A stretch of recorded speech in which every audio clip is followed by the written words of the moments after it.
Friends నమస్తే అందరికీ. నేను మీ జ్యోతి విశాఖపట్నం. ఈరోజు ఈ వీడియో ఎందుకు చేస్తున్నాను అంటే చూడండి, ఇదంతా దేవుడి గది. మనకి దేవుడి గది ఎంట్రన్స్ అయితే మాత్రం నేను కార్తీక సోమవారాలు కాబట్టి చూడండి, ఇలాగా ఉసురు మొక్క ఒకటి, తులసమ్మని, శివుడిని ఇక్కడ ఇలా అయితే పెట్టుకున్నానండి. అలానే ఈ రోజుతోటి మనకి వారాహి అమ్మవారు 16 వారాలు పూర్తవుతుందండి. అయిపోయింది ఈ రోజుతోటి, ఈ పూజతో లాస్ట్. అయితే చూడండి, అమ్మవారిని నేను ఇలా తయారు చేసుకున్నాను. వారాహి అమ్మవారిని ఈరోజు అయితే మందార పువ్వులతో అలంకరించాలని చెప్పేసి మందార పువ్వులతో పెట్టాను.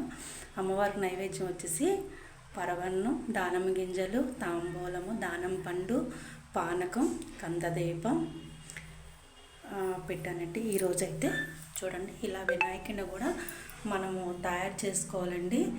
తయారు చేసుకొని కంపల్సరిగా మన వారాహి అమ్మవారు వారాలు స్టార్ట్ చేసినట్లయితే మాత్రం కంపల్సరిగా ప్రతి ఒక్క వారం కూడా మనం వినాయకుడిని తయారు చేసుకొని దాని మీద కుంకుమతో మనం పూజ అయితే చేయాలండి. అంటే చాలామందికి డౌట్స్ ఉంటాయి, వారాహి అమ్మవారి పూజ తెలియదని చెప్పేసి చాలామంది నాకు చెప్తున్నారు. దానికోసం అని చెప్పేసి ఈ వీడియో అయితే నేను చేస్తున్నానండి. నెక్స్ట్ మన ఇంటి అమ్మవారు ఎప్పుడు మనకి కాసు కాపాడే, ఎప్పుడు మనకు తోడుండే అమ్మవారు దుర్గాదేవి.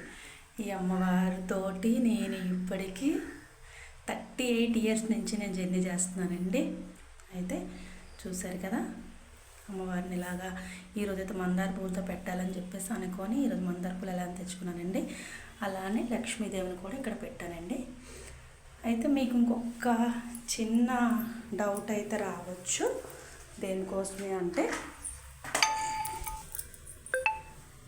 మీకు ఒక్క చిన్న డౌట్ అయితే ఉండొచ్చు, ఇది ఏంటి అని చెప్పేసి. ఇది నాగ సర్పం అండి.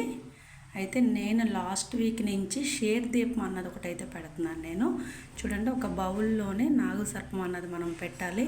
వెండి కానీ, రాగి కానీ, ఇత్తడి కానీ, మట్టి ప్రమిదలో కానీ మనం ఒక దీపం అయితే రెడీ చేసుకోవాలి. దాన్ని నెయ్యితో, ఆవు నెయ్యితో తయారు చేసుకోవాలండి. పాలుతో, ఆవు పాలతో ఇక్కడ నాగసర్పానికి అభిషేకం చేసి దాని సెంటర్లో అయితే మాత్రం మనం ఈ షేర్ దీపం అనేది పెట్టాలి. పెట్టినట్లయితే మాత్రం మనకున్న సమస్యలు, ఇబ్బందులు, కష్టాలు అన్నీ కూడా మనకి తొలగిపోతాయండి.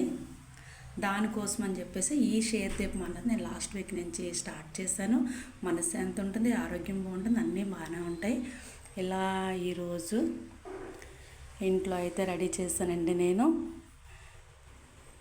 మీ అందరికీ నచ్చుతుందని చెప్పేసి నేనైతే అనుకుంటున్నాను. నచ్చినట్లయితే మీ అందరూ లైక్, షేర్, సబ్స్క్రైబ్ చేసుకోండి. మీరు కూడా ఇలాగా వీలైనంత వరకు మనం దేవుడు దాంట్లో ఉంటే మనకు మంచిదండి. బయట మనసులో దీక్షలో ఉన్నామంటే మనకి